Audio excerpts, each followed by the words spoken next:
Baik, tidak terasa kita sudah sampai di segmen terakhir, segmen keempat dari Muktamar Talk edisi kali ini, dan tentu kita akan terus bahas tentang Muhammadiyah dan pemberdayaan di daerah 3T. Semakin menarik perbincangan kita, Gus. Ya. Jadi tadi sempat terpotong di segmen ketiga. Oke. Jadi ini bagaimana, Gus? Apalagi yang dilakukan? Saya lanjutkan. Jadi problem selanjutnya adalah pemberdayaan di Kokoda itu mereka nggak punya tanah untuk tempat tinggal, bukan untuk tanam ya, tapi untuk tempat tinggal. Nah, oleh karena itu Muhammadiyah mengupayakan supaya warga Kokoda ini punya tempat tinggal, punya tanah seperti itu.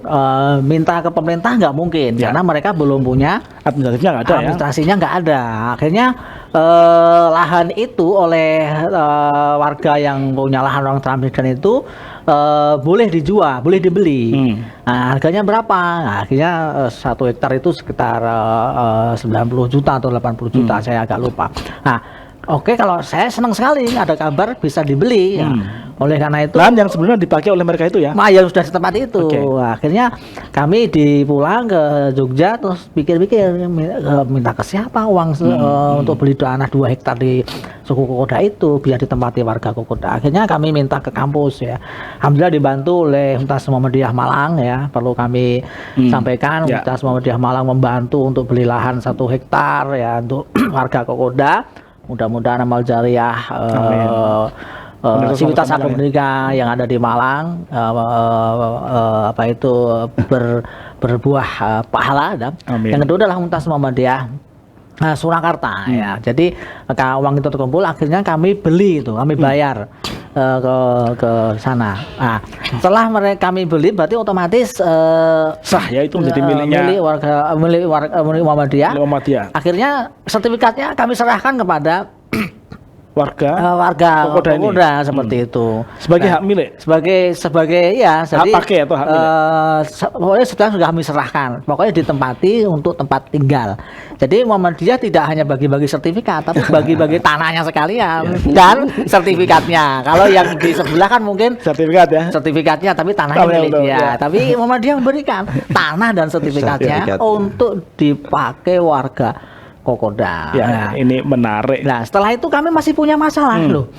Kenapa? Karena kami bolak-balik ke sana. Wah, kalau Muhammadiyah memberdayakan komunitas suku seperti ini ternyata high cost. Ya. Perjalanan saya ke kami ke Papua gitu ke Papua itu juga itu tidak murah ya biayanya ya. Iya, betul sekali. Kami merasa berat kalau seperti ini, kalau seandainya suku Kokoda itu didukung oleh pemerintah, entah pemerintah daerah atau pemerintah pusat, untuk mereka itu mempercepat kemajuannya akan lebih bagus lagi. Saya terpikir untuk Kokoda itu dijadikan desa, karena sudah ada undang-undang desa kan. Kalau ada undang-undang desa, kalau Kokoda itu jadi desa, mereka akan mendapatkan dana desa. Betul. Otomatis warga akan terfasilitasi pembangunannya, minimal infrastrukturnya, ya ada jalan, listrik, air. Mereka nggak ada sanitasi, Pak. Mereka kesehatan, mandinya di sungai depan yang keruh itu. Nah, gimana coba? Akhirnya kepikiran saya kalau ada dana desa, bisa untuk bangun jalan, untuk instalasi listrik, air bersih, ya, sanitasi, ya.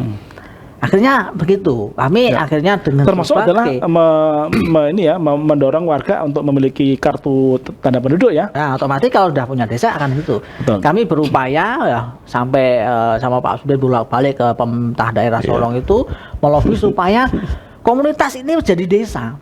Ya, gimana cara? Pokoknya di akhir cerita jadilah desa. Siapa kepala desanya? Ya Pak Samsudin ini sekarang sudah 2 periode menjadi kepala desa. Jadi kepala desa Warmon Kokoda, betul ya? Dulu yang bukan siapa-siapa, sekarang jadi pejabat publik. Ya. Dulu mungkin masih di sungai gitu ya. Jadi lihat Gus Bah datang gitu ya. Dia udah pejabat ya. Betul. Seperti yang tadi disampaikan Gus Bah. Lalu apa yang dirasakan oleh teman-teman warga Kokoda di Warung Kokoda? Jadi saat ini kepala desa ya? Betul, Mas. Masih.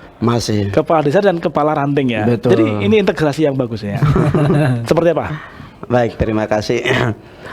Sampai dengan saat ini masyarakat Kampung Warmun Kokoda telah mendapatkan kelayakan hidup yang baik. Udah punya KTP berarti ya?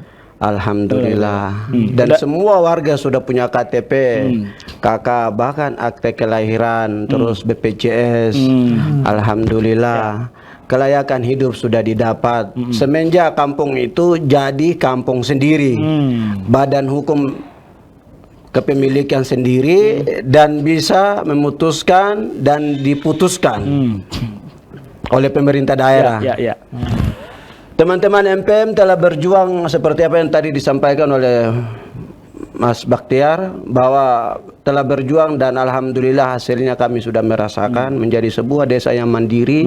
Dan saat ini memang dengan pengucurannya dana desa itu, kampung saya sebagai kepala desa saat ini dengan dana desa saya manfaatkan pembangunan dan pembangunan. Bahkan teman-teman, sebelum kampung itu definitif, dari Uni Muda dan MPM, Muhammadiyah telah mendorong.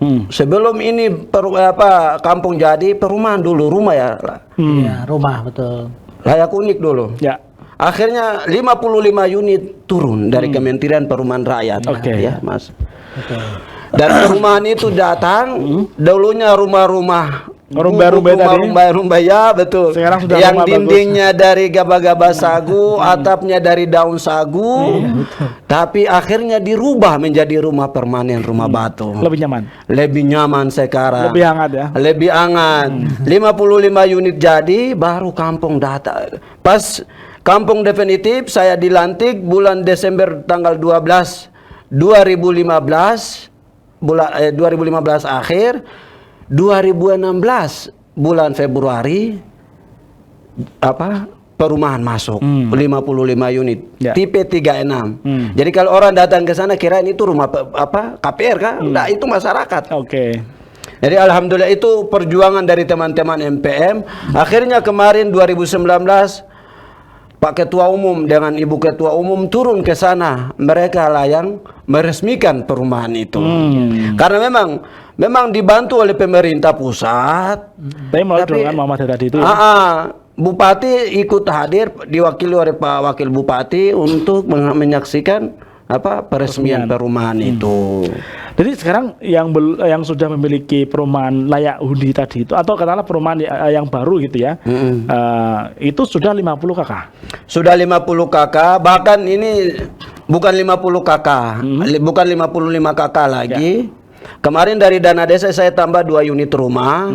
Kemudian warga saya sekarang sampai dengan 300 lebih KK, namun rumah masih dempet-dempet. Nggak apa-apa numpang lebih dari 1 KK, yang penting ada kelayakan hidup yang baik. Jadi bertahap lah begitu lah. Alhamdulillah. Jadi dari usaha Muhammadiyah, dari teman-teman MPM membuat kami untuk kelayakan yang hidup, dan sekarang masyarakat merasakan nyaman hidup dan menikmati. Bahkan dana desa masyarakat juga menikmati dari hasil usaha-usaha dari MPM dan Muhammadiyah. STK Uni Muda dan teman-teman MPM telah berusaha dengan mengusul datang kepada pemerintah, bagaimana kampung ini harus segera jadi biar menentukan nasibnya sendiri. Betul, alhamdulillah. Dengan adanya teman-teman inilah kampung kami terbentuk dan pembangunan perumahan jadi. Bahkan sekarang kita sudah ganti listriknya, kita sudah bikin jalannya pakai dana desa. Walaupun saat ini pemerintah daerah tidak pernah, tidak masalah bagi kami. Yang penting kami bisa hidup dengan dana desa.